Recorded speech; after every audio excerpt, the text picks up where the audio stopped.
Hello, everybody. Thanks so much for joining me here today as we get to talk about one of my favorite subjects, comic books. My name is Jose. I love comic books. I love talking about them. I love sharing them with you. Feel free to follow me on social media. Links are in the description below. No hot takes.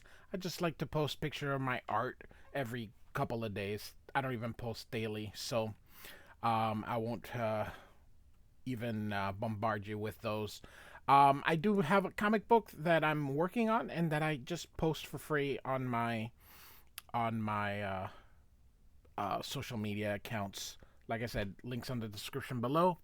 And then I've also posted a link to the Marvel database slash fan page, where it'll give you character synopsis and plots over what's going on in this particular issue. So we are going to be looking at Avengers 275 from 1986. This is one of the best Avengers stories out there. So I have been covering this particular story from the beginning. So it starts in 273. So I've got 273 and 74 out there. So here we go. So we're picking up sort of where we left off. So the first thing we do is we get a news bulletin. Now, one of the things that I really like about Marvel in this period is Jim Shooter, who was the editor-in-chief, had a mandate. Every comic can be somebody's first comic book. So you got to recap things, because if you see this issue for the first time in a supermarket, because keep in mind, comic books mostly were sold at supermarkets, convenience stores like 7-Eleven. I used to go to the Circle K when I lived in Florida to go look and browse comic books. Supermarket, like Publix used to have a thing with a where you could look at comic books. I mean, there was so much. There were actual bookstores in malls, and they carried comic books, so you never knew. So you always got a bit of a recap. So here, the Avengers are dealing with some kind of crisis, is basically what they're saying. And that area where the Avengers are sort of located is under martial law, so we got the military here. So he says here the Avengers mansion has disappeared behind some kind of black enclosure. So, and then of course we're showing Hercules as he is being taken to the hospital. They don't look like they're rushing him though. They're just kind of walking. You think that they would have, and I get it, but they probably could have done a thing where they're actually rushing him and had the people sort of running. So anyway, so as we see here, Hercules is been injured again. I've covered the previous two issues, so give that a check that out. So this is essentially where the Masters of Evil come out triumphant. So here we got Moonstone and Moonstone and Blackout. So I don't think I saw credits. Let me just make sure. No credits yet. So, John Buscema is the penciler. I'm sure we'll get to it. Tom Palmer, rest in peace, is the inker. One of the things I love about Palmer is his use of zipatones. He uses zipatones a lot, everywhere. When I was young, I didn't know how they made all these marks. I honestly thought he did every dot. So this, if you ever want to know, now you can do it digitally, but if you ever want to see how they did this back in the old days, there's actually videos on YouTube that shows you that painful process of laying zipatones. So Blackout is sort of under control from both Baron Zemo and Moonstone. So she tells him to keep going and that he trusts her. So the Wrecking Crew and some of the Masters of Evil are discovered some of Tony Stark's old workshops, because Avengers Mansion used to be his house before he donated it. So here we got Baron Zemo and Mr. Hyde, and here we get a brief um,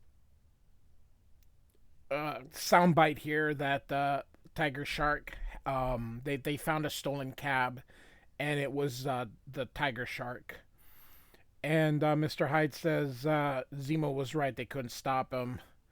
And Zemo tells them that they had no further use of him, but his departure does allow them, to keep, because of the confusion in the population. So Yellow Jacket here. This is a different Yellow Jacket. This isn't Hank Pym. Um, can't believe that these two actually enjoy seeing the city squirm. And Zemo asks Yellow Jacket to tell the Fixer that he's ready to begin the final phase, and she of course says, "Yes, Baron, right away," as opposed to like, "Why can't you call him yourself?" So anyway, so Captain America has been captured, and here's the Black Knight, and of course we've got Jarvis here. So Zemo's gonna leave, and he enjoys seeing Captain America as helpless as Jarvis and the Black Knight. Captain America tells him it's not over. He says no, but soon, and the entire world will learn how the Masters of Evil defeated the mighty Avengers. So, real quick, I don't know who would call themselves the Masters of Evil. It's just, I don't know, but it's comic books, but it's still kind of funny. Like, I could see the Masters or something like that, but the Masters of Evil, who knows? Real quick, one of the things I love about Tom Palmer is his brushwork. He works on and inks on brushes. It's just so nice to see. And then of course here's those zipatones, like I said, that he uses, and the dude loves his zipatones. Puts them everywhere. So, and okay, so now we get our title page. So we're in the hospital with Hercules. So they're escorting the Wasp out, and then they're working on him. So, and then here is our credits. This doctor says he doesn't like the facial bruises, and they should call the neurosurgeon, and the nurse says that she's on the way. Mark Granwald has also passed. So Roger Stern is still with us. Both John Buscema and Tom Palmer are no longer with us, so rest in peace, both of them. And then Mark Granwald is also deceased. So, but Jim Shooter's still alive, so good for him. So this is the Wasp here. So this gentleman says he's sorry to bother her, but they need the patient's full name and his next of kin. And he says, "Oh, his father's Zeus, his mother's not living." And the dude's like, "Is there a number where Mr. Zeus can be reached?" So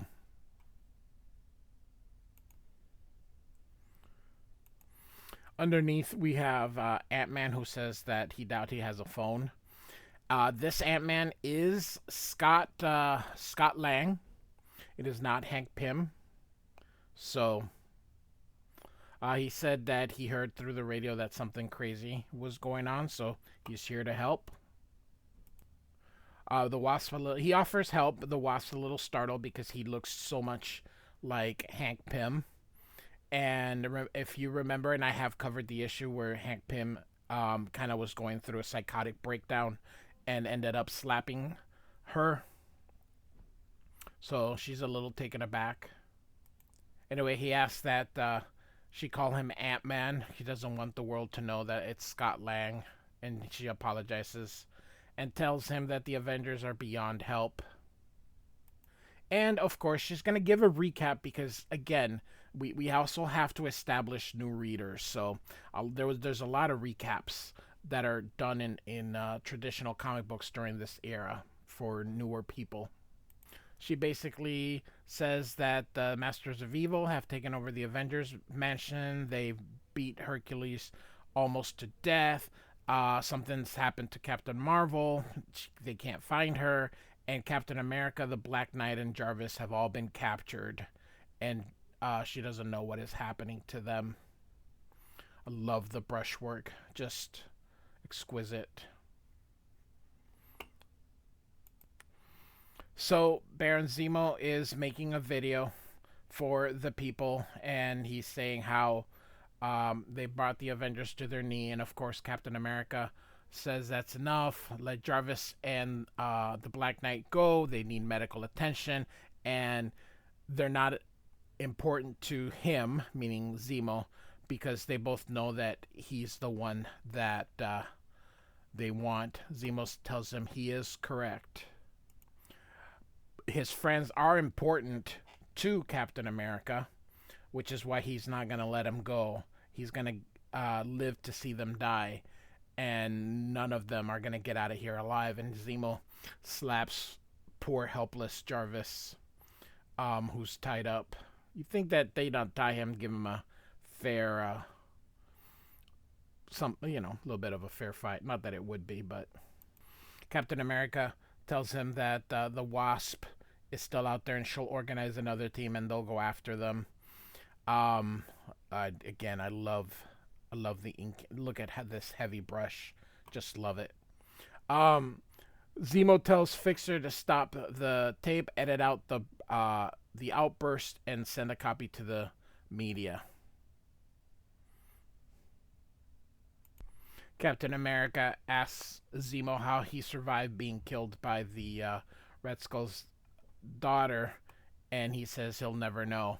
And then Fixer does ask him, hey, how did you survive? And he says to lower his voice. So we're going to have a little recap from Captain America 289 and 90, where this story occurred. And what happened is Sin was attacking him like psychically, and she was inducing a cerebral hemorrhage. But when he collapsed, she stopped, so that didn't kill her. So since he also has that metal headband, it was able to blunt some of the psychic powers. So, and of course he gets away. And I do apologize. It was 298 through 301 when this happened. So that's when the original story was done. So it's kind of hard to see here, but the Avengers were coming to search for Captain America, so he was able to get out just in time before the Avengers got there and found him. I love this Absorbing Man calling Zemo like they do this. Of course, this is done for the characters. Again, you need to establish who the characters are. So, they're written in a way so that people, if they know that this is the Absorbing Man. So it's a way to introduce who these characters are. And I know that it seems funny or kind of wonky because people don't speak like that, but it's done for those purposes. So the Absorbing Man calls Zemo, and Zemo, of course, it's a TV. I mean, goodness gracious. So he says Zemo here. He says that Spider-Man, which is in Amazing Spider-Man 283 here, kept them from making contact with the new recruit, and he wants to know if he wants them to return to the Avengers mansion. He tells them no, that he has another job for them. So he thinks about the Wasp and the way Captain America believes in her. So he says to get to the hospital there and basically take care of her once and for all. So we're in that dimension that Blackout sent Captain Marvel. This is, if you haven't seen any other videos, Captain Marvel during this time was Monica Rambeau, and she'd been Captain. She was Captain Marvel at this time, so it wasn't Carol Danvers. She says she kind of knows where she's at, but she says she's never experienced anything like this before. And as she's going, she sees like a brief light. So she goes toward it, but then it's gone. And she just becomes kind of panics and becomes a little frustrated. And soon the darkness overwhelms her. So then back at the hospital here, we got the Wasp and Ant-Man. She says it's the same hospital she was taken back from Avengers 14 when she almost was killed when they were battling Count Nefaria.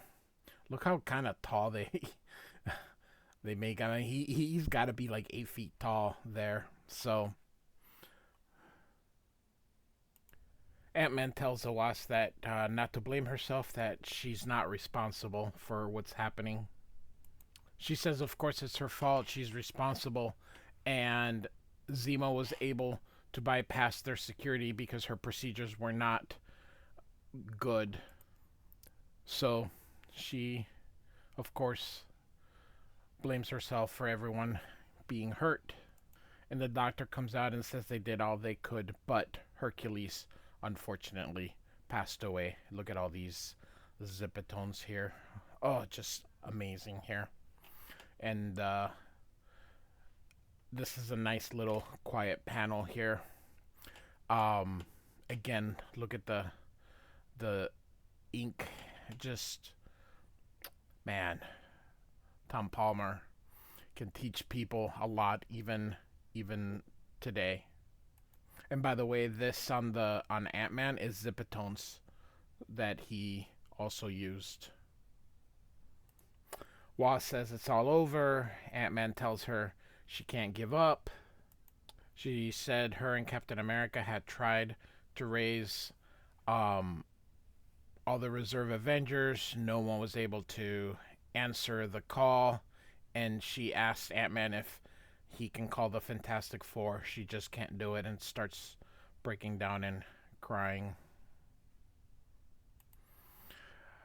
The Wasp asks the nurse if she could be alone with Hercules for a bit, and the nurse obliges. And she thinks that, he knew that he resented taking orders from her, but she never thought that it would lead to his death. And says if Captain America would have been in charge, he would have listened, and this wouldn't have happened, and maybe he'd still be alive. And then suddenly, the heart monitor begins to fluctuate. Again, look at all the zipatones. Zipatones.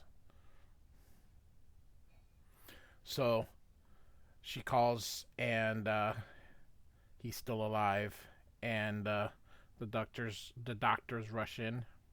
The doctor said they'd never seen a heartbeat so slow, about 1 beat every 10 minutes. She asks if he can be revived. He says they don't know, but now at least there's a chance.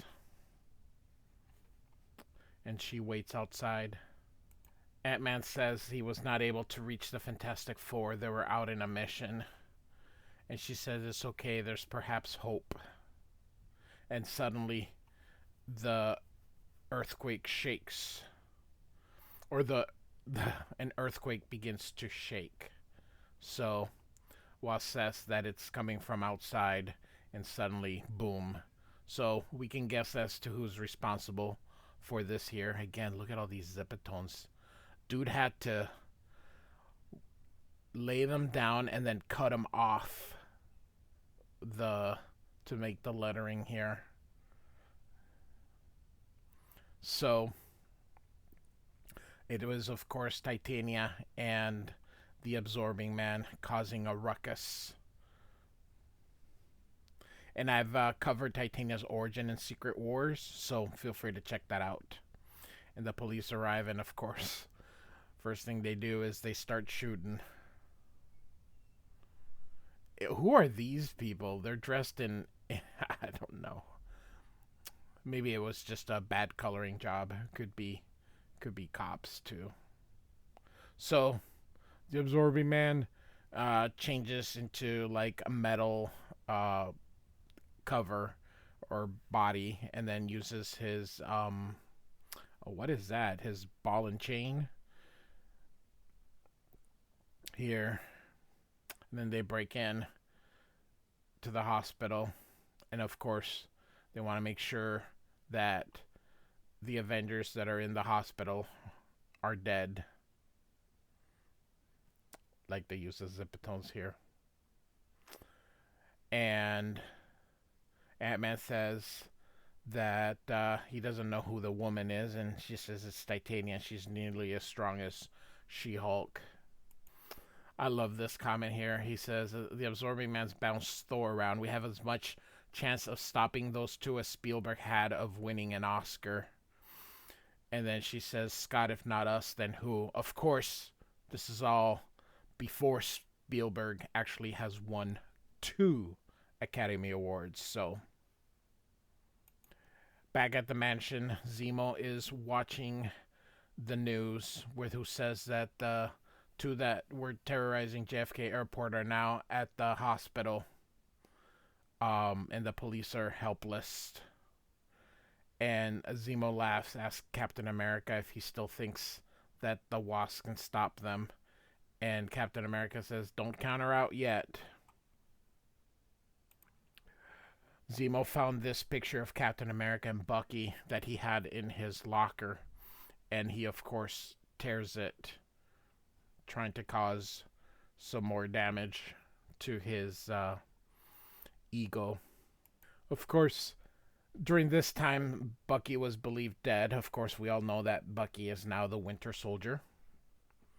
So, of course, they bring other relics that Captain America had. This is supposed to be his original shield, which Mr. Hyde destroys.